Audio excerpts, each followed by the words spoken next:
Méditation du 16 septembre. Serviteur craintif. J'ai eu peur et je suis allé cacher ton talent dans la terre. Voici, prends ce qui est à toi. Matthieu 25, le verset 25. Un propriétaire a donné de l'argent à 3 employés pour qu'ils l'utilisent dans un but lucratif. 2 d'entre eux l'aimaient. Ils sont volontairement allés faire tout ce qu'ils ont pu pour lui et ont doublé le montant de l'argent reçu. Le 3e cependant avait peur de son maître. Ce même maître, aimé, respecté et servi par 2 d'entre eux, était incompris du 3e. La différence résidait en la conception que ce dernier employé avait de lui. Le mot grec original employé dans le Nouveau Testament pour décrire le propriétaire est skléros, qui signifie sévère, violent, intolérant, malveillant, offensant et strict. Avec une telle définition, une relation équilibrée était impossible. Quelle conception avez-vous de Dieu? La peur que ressentait le 3e homme à cause de la conception qu'il avait de son maître l'a poussé à cacher le talent qui lui avait été confié. 34 kilos, 75 livres d'argent, soit l'équivalent de 20 ans de salaire d'un journalier. À quel moment sa peur a-t-elle commencé? Pourquoi a-t-elle accepté la responsabilité s'il n'avait pas l'intention d'investir l'argent?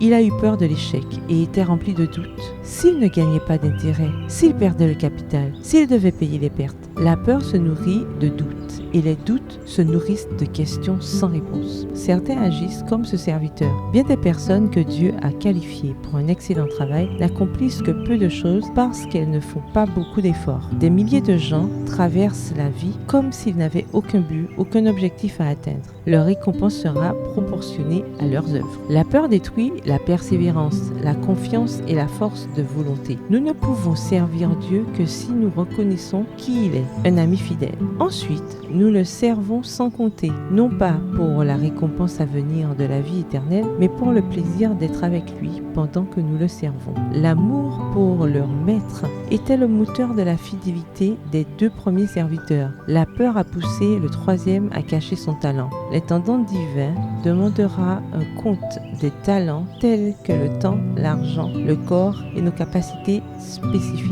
Chaque chrétien a le devoir de découvrir son talent, de l'améliorer et de développer un ministère pour la gloire de Dieu. Nous ne devons même pas penser à un échec possible, car nous avons à collaborer avec celui qui ne connaît pas l'insuccès. La peur ne justifiait pas le serviteur insensé, car notre Père Céleste ne nous demande ni plus ni moins que ce dont il nous a rendus capables. Bonne journée, que l'Éternel vous bénisse.